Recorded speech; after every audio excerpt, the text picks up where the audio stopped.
Bom dia, boa tarde, boa noite, bom dia. Começando aí mais um culto no lar com vocês. Gente, hoje eu vou ser bem objetiva, tá? Tô aqui hoje realmente à base da fé. Não tô muito bem fisicamente, mas isso também passa. Vamos lá? Eu vou falar uma coisa pra vocês, queria cantar não, mas vamos cantar uma pequenininha. Amor, amor, amor, amor. Ser cristão é ter amor. Ama seu próximo como Deus te ama. Deus é amor. Deus é amor. Amado Mestre Jesus, Mãe Maria Santíssima, começamos mais um culto no lar, abrindo espaço para estudo, para aprendizado.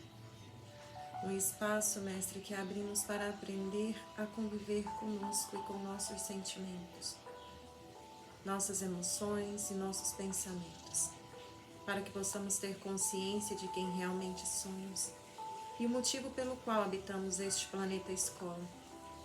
Que possamos adquirir essa consciência todos os dias e pôr em prática tudo o que compreendemos, para que possamos um dia, Mestre, se não dessa vez, ser joio e estar ao lado, à direita de Cristo. Sabemos que isso é no sentido figurado, mas que estaremos sempre sendo joio ou trigo à direita do nosso Mestre, pois Ele nunca nos abandona. Mas Ele aguarda também que busquemos por Ele, com as nossas vontades, as nossas emoções e os nossos corações. Pois o respeito dele por nós é tão grande que Ele jamais violaria a nossa vontade e o nosso livre-arbítrio. Graças te damos, Mestre, pela paciência e pelo amor, e que dê por aberto o culto no lar de hoje, fluidificando as águas, Mestre, transformando-as em remédio, magnetizando as nossas mentes e os nossos corações na vibração do amor e da caridade. E que assim seja. Vamos lá? Gente, hoje eu vou ser bem objetiva mesmo, tá? Tô nheco-nheco. Mas isso não quer dizer que a gente não vai estudar direitinho. Nós estamos estudando no Evangelho segundo o Espiritismo a beneficência, né? Nós já lemos o item 11, o primeiro, o item 12, que é o segundo, e hoje nós vamos para o item 13, beleza? Chamo-me caridade e sou a rota principal que conduz a Deus. Segue-me, porque sou o objetivo a que todos deveis visar. Fiz esta manhã minha caminhada habitual e coração angustiado vem vos dizer: ó meus filhos, quantas misérias, quantas lágrimas e quanto tendes a fazer para secá-las a todas. Inutilmente procuro consolar as pobres mães, dizendo-lhes ao ouvido: coragem, há bons corações que velam sobre vós. Não sereis abandonados. Paciência. Deus está aí. Sois suas amadas, sois suas eleitas. Elas parecem ouvir-me e voltavam para o meu lado grande olhos ansiosos. Eu lia sobre seus pobres rostos que o seu corpo, esse tirano do espírito, tinha fome e que minhas palavras lhes serenavam um pouco o coração. Não enchiam seus estômagos. Eu repetia ainda: coragem, coragem. Então, uma pobre mãe muito jovem, que amamentava uma criança, tomou-a nos braços e a estendeu no espaço vazio, como a me pedir para proteger este pobre e pequeno ser que não tomava num seio estéril senão um alimento insuficiente. Alhures, meus amigos, vi pobres velhos sem trabalho e cedo sem asilo. atormentados por todos os sofrimentos da necessidade e envergalhados na sua miséria, não usando eles que jamais mendigaram e implorar a piedade dos transeuntes. Coração cheio de compaixão, eu que nada tenho, me fiz mendiga por eles e vou por todo lado estimular a beneficência, insuflar bons pensamentos aos corações generosos e compassivos. Por isso venho a vós, meus amigos, e vos digo: lá embaixo há infelizes cuja mesa está sem pão, a lareira sem fogo e o leito sem cobertor. Não vos digo o que deveis fazer, deixo essa iniciativa aos vossos bons corações. Se vos ditasse a vossa linha de conduta, não teríeis o mérito de vossa boa ação. Ou vos digo somente, sou a caridade, e vos estendo a mão pelos vossos irmãos sofredores. Mas, se peço, também dou e dou muito. Convido-vos para um grande banquete e vos forneço a árvore onde vos saciareis. Vede como é bela, como está carregada de flores e de frutos. Ide, colhei, apanhai todos os frutos dessa bela árvore, que se chama beneficência. Em lugar dos ramos que houverdes tirado, fixarei todas as boas ações que fizerdes e levarei essa árvore a Deus para que a carregue de novo, porque a beneficência é inesgotável. Segue-me, pois, meus amigos, a fim de que vos conte entre os que se alistam sob a minha bandeira. Sede corajosos, eu vos conduzirei no caminho da salvação, porque eu sou a caridade. Caritas, martirizada em Roma, Leão, 1861. Então, essa é uma mensagem de Caritas. Mais uma vez, tentando desenhar aí a necessidade da caridade e tentando mostrar para nós que, independente da quantidade dos bens que nós temos, nós somos privilegiados pelo simples fato de termos o que comer, de termos onde repousar os nossos corpos físicos, de termos um ombro amigo, um ombro esposo, um ombro irmão para poder nos ouvir, né? Uma condução, um veículo, uma assistência pública à saúde, né? Quem dera a gente tivesse aí a sabedoria de quando for falar do nosso estado físico, a gente falar com gratidão, né? Falar, nossa, graças a Deus eu tenho pouco, mas eu tenho o suficiente, ao invés de falar, nossa, que triste, olha lá, fulano é rica a vida inteira e eu só aqui, ó, tem que acordar cedo todo dia, correria, ainda volta para casa, arrumar a casa, cuida de menino, vamos ser grato, né? Como uma postagem que eu vi essa semana, olha ao redor e veja quantas pessoas estão lutando para viver a vida que você vive. Estão lutando para ter o que você tem, nem que seja a sua inteligência, a sua alegria. Então seja grato. Talvez para você nesse momento não é muita coisa, mas para alguém que está vindo lá atrás é a única coisa que ele consegue enxergar e ele almeja muito estar no seu lugar. Né, Laika? Então vamos agradecer a Deus por isso. Beleza? Vamos lá para o Livro dos Espíritos.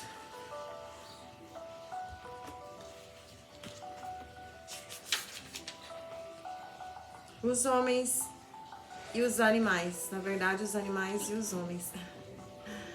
Vamos lá, eu sou suspeita, hein?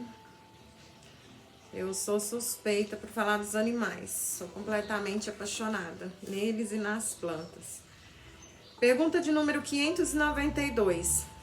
Se compararmos o homem e os animais com respeito à inteligência, a linha demarcatória parece difícil de ser estabelecida, porque certos animais têm, a esse respeito, uma superioridade notória sobre certos homens. Essa linha demarcatória pode ser estabelecida de maneira precisa? E os espíritos responderam: sobre esse ponto, vossos filósofos não estão quase nada de acordo. Uns querem que o homem seja um animal, outros que o animal seja um homem. Então estão todos errados. O homem é um ser à parte que se rebaixa algumas vezes muito baixo, ou que pode se elevar também bem alto. Fisicamente, o homem é como os animais. e menos dotado que muitos deles. A natureza lhes deu tudo aquilo que o homem é obrigado a inventar com a sua inteligência para suas necessidades e sua conversação. É verdade que seu corpo se destrói como o dos animais. Like aqui dentro não. Mas seu espírito tem um destino que só ele pode compreender, porque só ele é completamente livre. Pobres homens, que vos rebaixais abaixo da brutalidade, não sabeis vos distinguir? Reconhecei o homem pelo pensamento de Deus? Então vai lá no seu pai. Não tá na hora de conversar. Vai lá no seu pai conversar com ele, eu vou estar ocupada. Então vamos lá. Pergunta de número 593. Gente, essa questão tá questionando a capacidade mental dos homens e dos animais, né? Fisicamente, os homens e os animais mudam pouca coisa. Somos mamíferos, né? Então isso aí a gente não precisa entrar, que a ciência e a escola tá aí para ensinar. Mas na consciência não. O homem, ele tem a capacidade de aprender, de se aprimorar, né? De ir muito além do que ele acreditava que podia. Já os animais, eles têm uma inteligência limitada, apesar de que por muitas vezes eles aparentam ter sim uma capacidade muito maior que o ser humano. Então, em alguns momentos, em algumas circunstâncias, devido à facilidade que a natureza proporciona e oferece tudo que os animais precisam, eles aparentam sim ter uma inteligência mais elevada. E aqui na frente a gente vai ver que isso são sensibilidades. Pergunta de número 593. Pode-se dizer que os animais não agem senão por instinto? E os espíritos responderam: isso é ainda um sistema. É verdade que domina o instinto na maioria dos animais, mas não vês que agem com uma vontade determinada? É da inteligência, embora limitada. E aqui embaixo eles dão uma explicação. Além do instinto, não se pode denegar a certos animais atos combinados que denotam uma vontade de agir com sentido determinado e segundo as circunstâncias. Há, portanto, neles uma espécie de inteligência cujo exercício é mais exclusivamente concentrado sobre os meios de satisfazerem suas necessidades físicas e provém a sua conservação.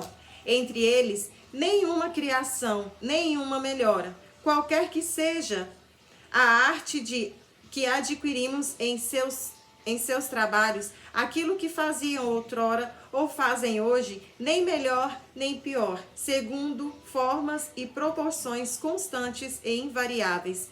O filhote, isolado dos demais da sua espécie, por causa disso não deixa de construir seu ninho com o mesmo modelo, sem ter recebido ensinamento. Se alguns são suscetíveis de uma certa educação, seu desenvolvimento intelectual, sempre fechado em limites estreitos, é devido à ação do homem sobre uma natureza flexível, porque não tem nenhum progresso que lhe seja próprio. Esse progresso é efêmero e puramente individual, porque o animal, entregue a si mesmo, não tarda a retornar para os limites estreitos traçados pela natureza. Ou seja, o animal, ele age por instinto. Ele vai aprender uma coisa aqui, outra coisa ali, mas ele sempre vai ter uma inteligência limitada. A gente tem aí o exemplo do corvo, né? O corvo, ele é um dos animais mais inteligentes que a gente tem. E a mente dele equivale à mente de uma criança de 4 anos. Inclusive, ele fala como papagaio, muito melhor, mais audível e com uma sonoridade mais limpa.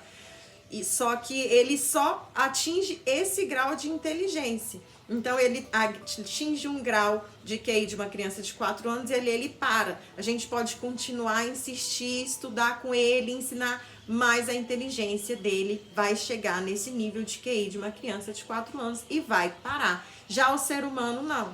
O ser humano, ele tem a habilidade da consciência. Ele age de acordo com o raciocínio lógico. Ele analisa, ele pensa, ele calcula. Esse cálculo não é só matemático não, tá? Ele calcula e depois ele volta lá. E ele aprende muito através dos erros, né? Então, essa consciência gera, assim, uma superioridade acima dos animais. Pergunta de número 594. Os animais têm uma linguagem? E os espíritos respondem: se entendeis uma linguagem formada de palavras e de símbolos, não. Um meio de se comunicarem entre si, sim. Eles se dizem muito mais coisa do que acreditais, mas sua linguagem é limitada, como vossas ideias às suas necessidades. Ainda na mesma questão. Há animais que não têm voz, ao que parece. Esses não têm linguagem? E os espíritos respondem: eles se compreendem por outros meios. Vós outros, os homens, não tendes senão a palavra para se comunicarem? E os mudos? Que dizer deles? Os animais, estando dotados da vida de relação, têm meios de se informarem e de exprimirem as sensações que experimentam. Crês que os peixes não se entendam entre si? O homem não tem, portanto, o privilégio exclusivo da linguagem, embora a dos animais sejam instintiva e limitada pelo círculo de suas necessidades e de suas ideias, enquanto que a do homem é perceptível e se presta a todas as concepções de sua inteligência. E aí uma explicaçãozinha ainda. Os peixes, com efeito, que imigram em massa, como as andorinhas, que obedecem ao guia que a conduz, devem ter meios de se informarem, de se entenderem e de se combinarem. Talvez por uma vista mais penetrante que lhes permita distinguir os animais que fazem. Pode ser também que a água seja um veículo que lhes transmite certas vibrações. Qualquer que seja, é incontestável que eles têm um meio de se entenderem, como todos os animais privados da voz e que fazem trabalhos em comum. Deve-se espantar, depois disso, que os espíritos possam se comunicar entre si sem o socorro da palavra articulada. E a gente encerra aqui. Gente, mais uma vez eu vou dizer que eu sou suspeita. Aqui em casa, meus cachorros, até mesmo meus passarinhos, até mesmo lagartixa, a gente conversa, igual eu tô conversando com vocês aqui, a gente nunca teve dificuldade. A Laika, às vezes, ela finge que não entende, né? Mas na hora que ela vê que a situação vai apertar, ela para e entende. Então, eu acredito que não só em questão de articulações, sons e emoções, eles entendem a gente também em vibração. E na época que foi escrito esse livro, ainda não tinha tanta pesquisa, né? Igual nós temos hoje em relação aos animais, até porque na época existia um abismo ali, né? Entre os homens e os animais.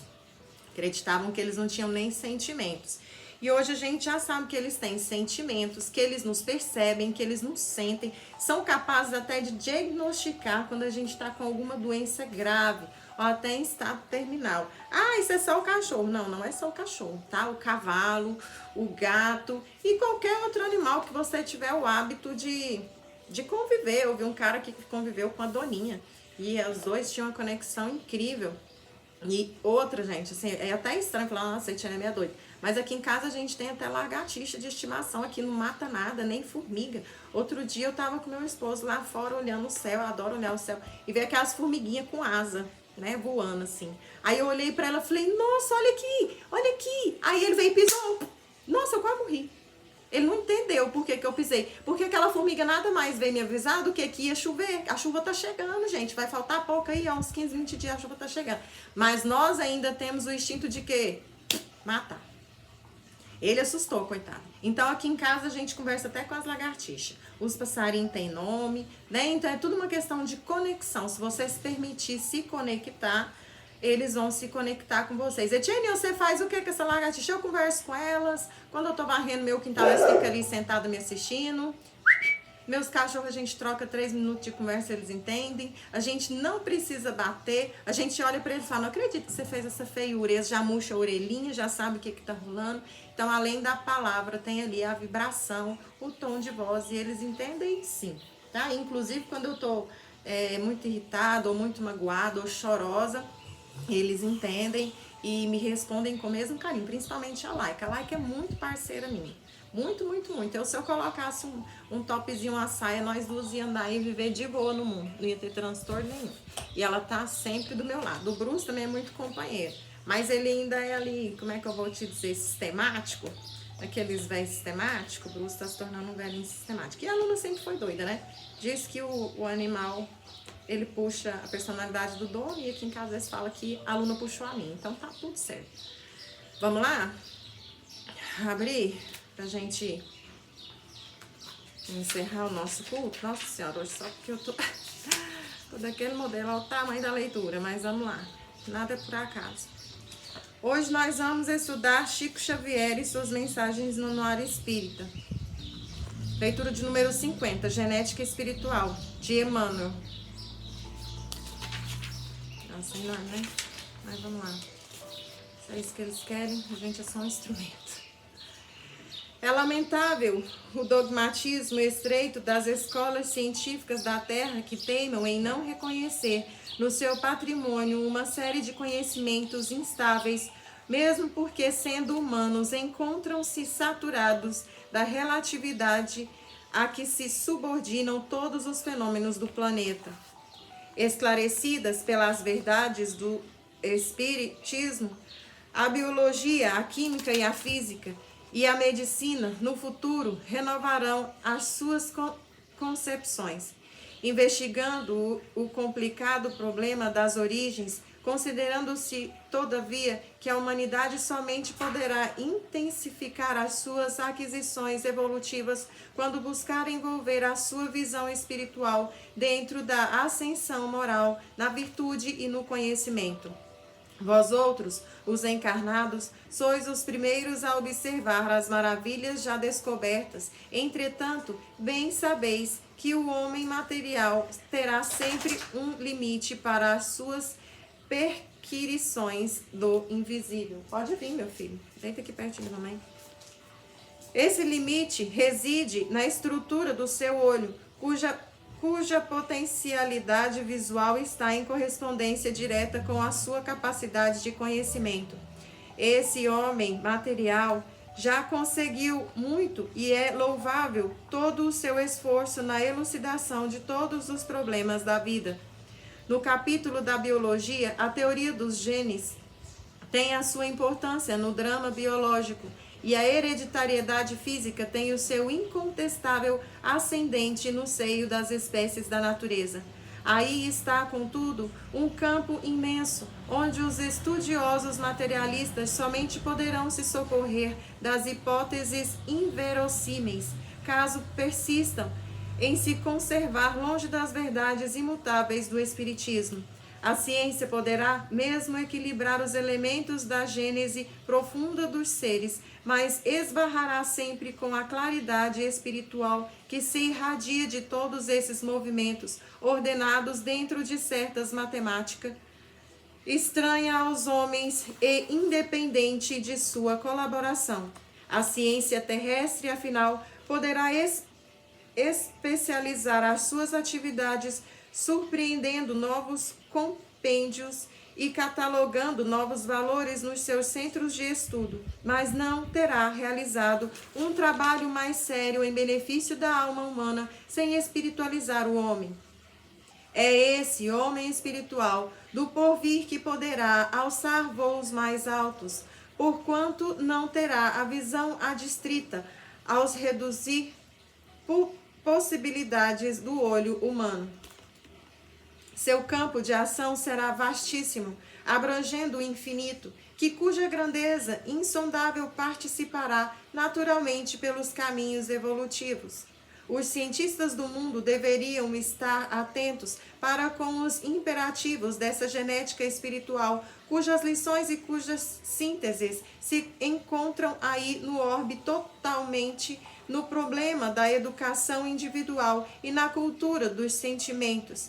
Sem o estudo desses genes espirituais que constituirão as células da nova organização social do futuro, no elevado plano moral das criaturas, os estudiosos e seus compêndios não sairão das discussões esterilizadoras no ambiente das hipóteses em que se submergiram. A nossa preocupação atual caracteriza-se no esforço de formarmos o maior número de corações para a grande causa. Os espiritistas sinceros são os colaboradores da nossa tarefa humilde e simples, cujo êxito requer o máximo de boa vontade. Coloquemos mãos à obra e, enquanto os nossos irmãos estudam e analisam as células orgânicas, procurando estabelecer o equilíbrio e determinar a distribuição dos genes pelos corpos, organizaremos a nova genética dos seres, trabalhando pela edificação do homem espiritual do futuro, quando, então, a palavra do Divino Mestre apresentará uma claridade nova para todos os corações. AE 1992. Bom, isso é o que eu falo, né? Gostei muito dessa leitura, vou marcar. Desde que eu conheci a quântica, desde que eu conheci esses primeiros ensinamentos, se os nossos cientistas, os nossos físicos, os nossos químicos tivessem a humildade de estudar o invisível, a gente já teria um avanço tecnológico imensurável. A gente já teria aí evoluído. Se eles não tentassem transformar a matéria escura, que a matéria escura eles descobriram agora tem pouco tempo, e nada mais é que o fluido cósmico universal, coisa que a gente já conhece há mais de 150 anos aí para trás. Se eles não tentassem trazer o fluido cósmico, aliás, a matéria escura para o físico, e tentassem estudar ela no abstrato, no invisível, a compreensão deles seria maior, né? O avanço tecnológico, científico seria maior. Enquanto eles estiverem tentando puxar para a matéria o que eles precisam estudar de forma abstrata, a gente vai ficar ali no entrave. E enquanto os cientistas descobrem avanços tecnológicos para que a gente possa evoluir de forma científica e tecnológica, a obrigação da população é evoluir de forma moral para acompanhar essa evolução tecnológica, até porque uma evolução científica e tecnológica sem um avanço moral futuramente vai causar a extinção da nossa espécie. Beleza? Vamos encerrar então? Elevar o nosso pensamento ao nosso Mestre Jesus, agradecendo a oportunidade de estarmos juntos nesse momento de estudo, pedindo perdão pela fraqueza física, pela pouca estrutura que encontramos neste momento, neste dia de trabalho. Mestre, peço que me fortaleça, que me ampare e me auxilie, e que leve também essa luz, esse amparo a todos aqueles que precisam, que possamos conseguir tocar o coração do máximo de pessoas possíveis, despertar todos aqueles que querem encontrar com a sua palavra, mostrá-los, Mestre, que o que buscamos é a fé raciocinada e questionada, nada de fanatismo, nada de desequilíbrios. Precisamos nos equilibrar, nos sintonizar e compreender a sua grande sabedoria para aplicar em nossas vidas, nos conduzindo da melhor forma possível, para quem sabe assim possamos abrir o portão do avanço tecnológico paralelo à nossa moral e espiritual.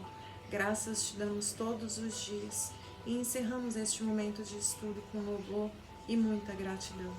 E que assim seja. Que assim seja. Vamos lá? Deixa eu nem peguei meu copinho, vou beber água aqui mesmo, gente.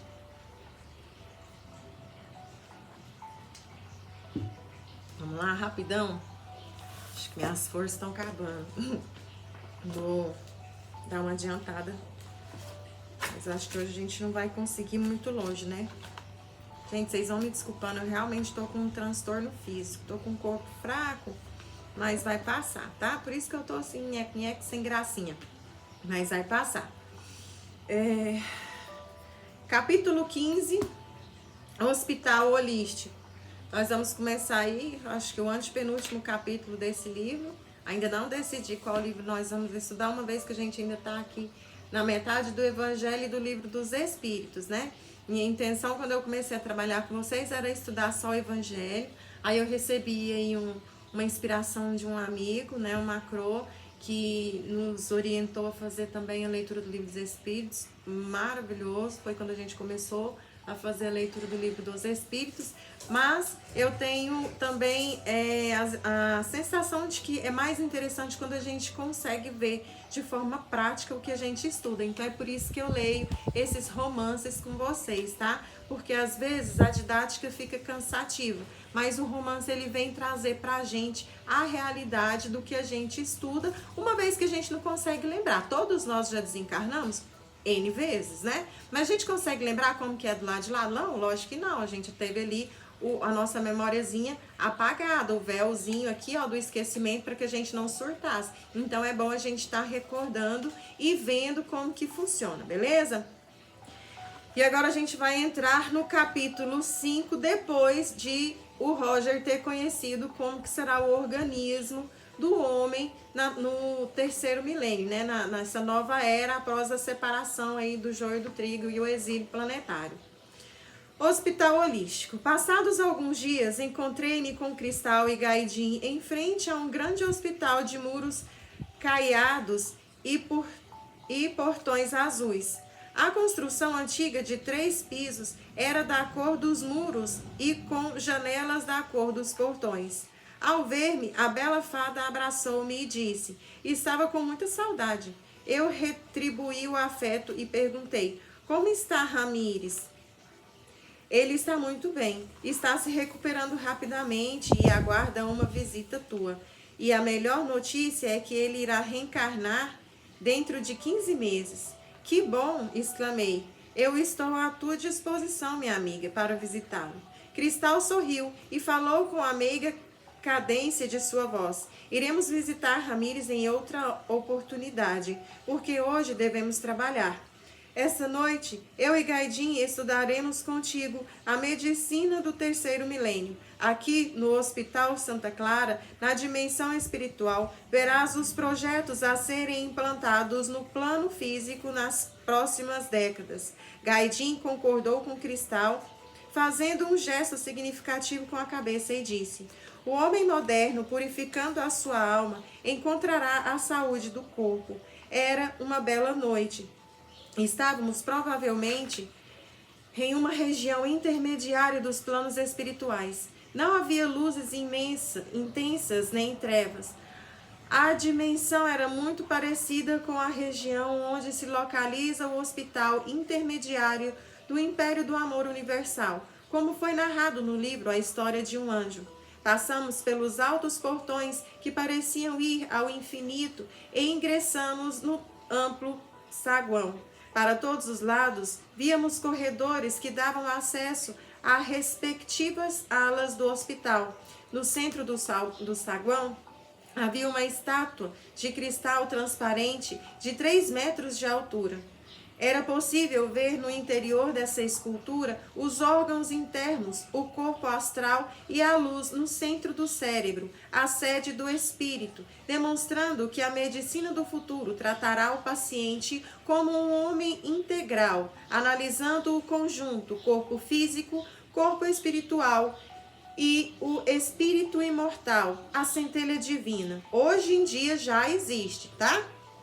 Hoje já tem médicos que têm essa consciência, graças a Deus, nós temos muitos médicos que têm consciência espiritual, que têm consciência da necessidade de trabalhar o emocional, os pensamentos. Então, futuramente, fora os médicos holísticos, né, gente, que trabalham aí com reiki, eu, por exemplo, trabalho com reiki, que trabalha com... Ai, gente, é tanta coisa que convém buscar conhecimento. E outra, a partir do momento que a gente tem consciência de que toda a enfermidade que a gente traz no corpo físico começa primeiro no emocional e no astral, a gente vai tirar aí essa rigidez de que tudo que eu sinto é culpa do meu corpo, meu corpo e meu corpo. Nós temos vários corpos. Então tá na hora da gente começar a enxergar isso, beleza?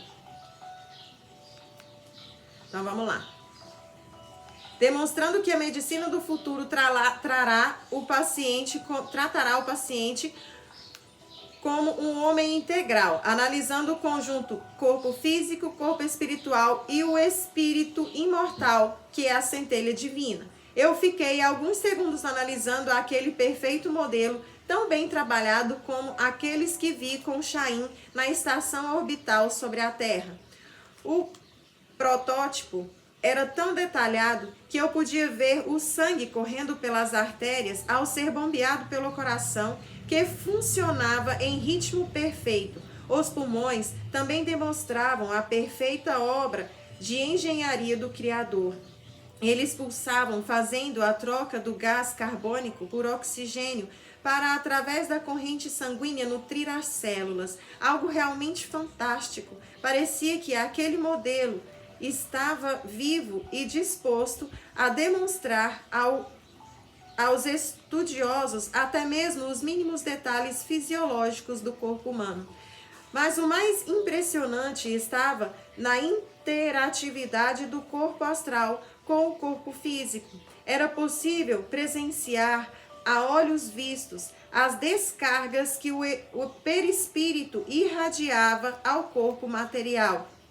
A todo momento surgiam manchas negras em determinados órgãos do corpo astral. Em seguida, essas energias negativas desciam ao duplo físico, desencadeando no equipo material as doenças tão conhecidas da humanidade.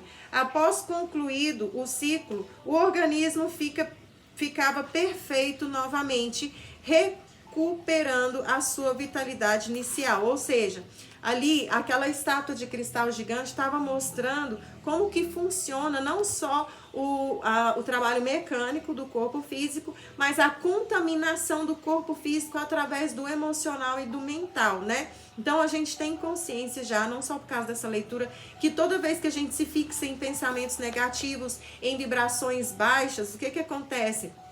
As partes mais fracas do nosso organismo, a minha, por exemplo, é o estômago e o intestino, elas são atacadas. Então, por exemplo, sempre que eu passo uma situação de muita raiva, que eu tenho um desequilíbrio emocional muito grande, eu tendo a ter cólicas estomacais. Se a gente tivesse essa visão que o Roger está tendo agora, o que nós veríamos enquanto eu estou tendo ali esse ataque de nervo, essa fúria, essa ira? Nós iríamos ver no meu estômago essa mancha negra que sai do meu duplo e atinge o meu duplo etérico e atinge o meu corpo físico. E quando essa descarga energética acontece, o que acontece comigo? Eu sinto a dor física. Então é assim que funciona a conexão dos nossos corpos. Etienne, isso é um exemplo ou isso é real? Isso é real. Isso acontece comigo todas as vezes que eu tenho alguma desarmonia emocional, né? Principalmente quando eu fico muito tempo numa faixa vibratória tranquila e subo de uma vez. Eu chego a perder sangue, eu sangro por alguns poros, ou seja, o fluxo negativo ele é recebido pelo meu corpo com muita força. E isso é real, a gente só não consegue ver a olho nu. Isso acontece com todo mundo ou só com você, gente? Com todo mundo. Eu só estou descrevendo o meu porque eu já parei para analisar. Toda vez que eu passo por isso, eu já paro e começo a analisar o comportamento do meu corpo, coisa que todo mundo deveria fazer. Mas isso é de todo mundo. Eu não tenho privilégio nenhum, sou melhor que ninguém, nem diferente. Tá? E se vocês pararem para pensar, um quando passa por isso é dor de cabeça, o outro sente tontura, o outro começa a comer sem parar. Então, cada organismo tem uma reação. Outros já não comem nada, né? Então, cada organismo tem uma reação devido a essa descarga negativa que a gente recebe. A Bela Cristal, vendo a minha estupefação, disse carinhosa: em alguns anos teremos modelos semelhantes a este no mundo material, compreendendo o organismo humano. Além da limitada visão física, os médicos avançarão em suas conquistas. Cristal ajeitou os seus encaracolados cabelos ruivos e concluiu: o homem é muito mais do que o veículo de manifestação visível aos olhos físicos. É preciso compreender que existem forças ocultas à visão humana que desencadeiam a saúde e a enfermidade. Caso contrário, os médicos cientistas continuarão trabalhando somente na consequência, esquecendo-se de curar a causa primária das doenças que residem no corpo espiritual. Assim como o rio que necessita ser despoluído na nascente para evitar o desastre ecológico, o corpo humano deve ser diagnosticado, levando em conta a nascente das doenças que residem no passado encarnações anteriores também contam de cada paciente. Vamos parar por aqui então, para a gente poder pensar sobre isso. Então, toda vez que você sentir alguma enfermidade que não teve nenhum motivo aparente, para e analisa o seu campo emocional e os seus pensamentos. Gente, pensamento é vida. Eu estou estudando um livro, chama Legiões, que ele fala sobre a vida dos pensamentos, o que o nosso pensamento vira, o que ele é capaz de se transformar depois que a gente libera. Se a gente soubesse a força psíquica que nós temos, nós analisaríamos os nossos pensamentos assim, ó, bem minuciosamente, para não correr o risco de construir armas contra nós mesmos. E como que eu vou construir armas contra mim mesma? Exatamente como a gente acabou de estudar agora, gerando sentimentos e pensamentos negativos que